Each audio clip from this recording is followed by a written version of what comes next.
रामदास अठावले, राजनीतिक श्री रामदास अठावले जी।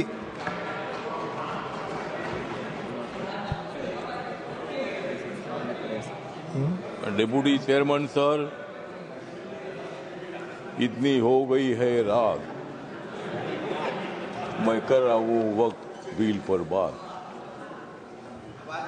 मैं दे रहा हूं मोदी जी को साथ, मैं दे रहा हूं मोदी जी को साथ, इसलिए कांग्रेस को मैं दिखा रहा हूं हाथ। मोदी जी तो मुसलमानों की बात करते हैं, मोदी जी तो मुसलमानों की बात करते हैं, लेकिन कांग्रेस वाले मुसलमानों का आघात करते हैं। मोदी जी तो गरीबों की बात करते हैं और हमेशा नरेंद्र मोदी जी ने मुसलमानों की, माइनॉरिटी की, दलितों की, गरीबों की बात की है। अध्यक्ष महोदय, ये बिल जो है, बिल बहुत ही सभी मुसलमानों को, मैक्सिमम मुसलमानों को, 90% मुसलमानों को न्याय देने वाला बिल है। ये जो बिल है, ये बिल असंवैधानिक नहीं है। डॉक्टर बाबा साहब अम्बेडकर जी ने संविधान बनाया, उस पार्टी से मैं आता हूं। मेरी पार्टी आरपीआई है, रिपब्लिकन पार्टी ऑफ इंडिया, और मेरी पार्टी मोदी साहब के साथ, एनडीए के साथ है। ये जो बिल है, बिल मुसलमानों पर आज तक अन्याय होता रहा। Congress party divide and rule की पॉलिसी करने का काम करती रही और मुसलमानों को, दलितों को न्याय नहीं मिलता था। आज मुझे लगता है कि जो ये बिल आया है, हमारे किरण रिजिजू जो ट्राइबल कम्युनिटी के बुद्धिस्ट है, माइनॉरिटी के हैं, और इसीलिए मैं बताना चाहता हूं कि हम किसी को भी नहीं जाएंगे शरण, हम किसी को भी नहीं जाएंगे शरण, क्योंकि माइनॉरिटी के मिनिस्टर है रिजिजू किरण।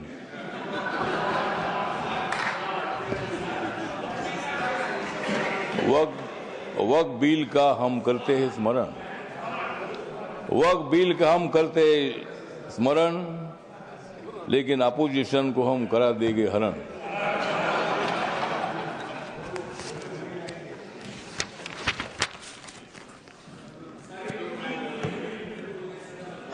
नरेंद्र मोदी जी है मुसलमानों के सच्चे वाली, नरेंद्र मोदी जी है मुसलमानों के सच्चे वाली।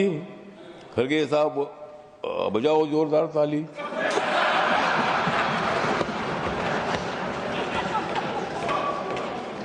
मत दे दो रोज मोदी साहब को गाली, मत दे दो रोज मोदी साहब को गाली, नहीं तो कुर्सी करो खाली।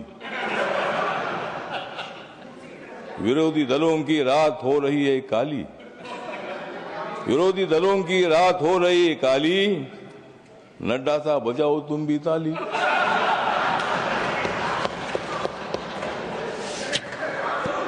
तो ये जो बिल है, ये बिल बहुत ही परिवर्तनवादी बिल है। ये बिल हिंदू, मुसलमान, सिख, ईसाई, बुद्धिस्ट लोगों को जोड़ने वाला ये बिल है।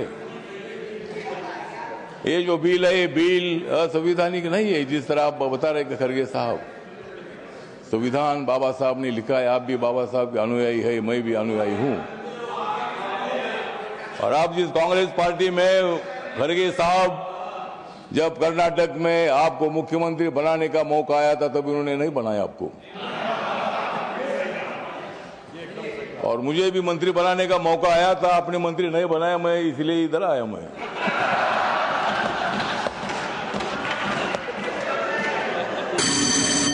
लेकिन मैं आया, लेकिन आपने तो मंत्री पद का विषय नहीं है।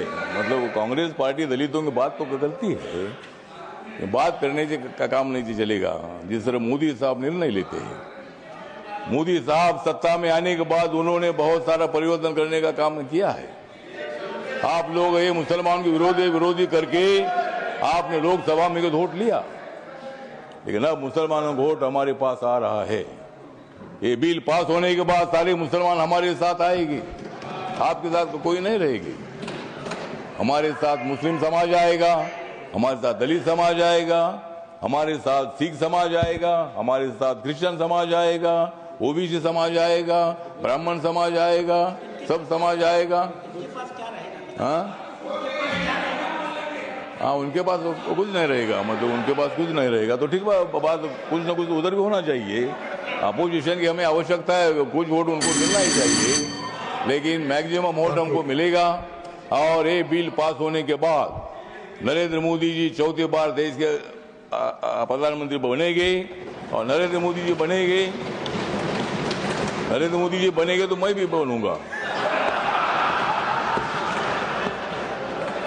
तो इसी तरह मतलब कहने का मतलब इतना है कि इस बिल का समर्थन करने के लिए मैं खड़ा हूँ। व्यक्त कम है, मेरी पार्टी छोटी पार्टी है, लेकिन मेरी पार्टी आगे बड़ी पार्टी हो जाएगी।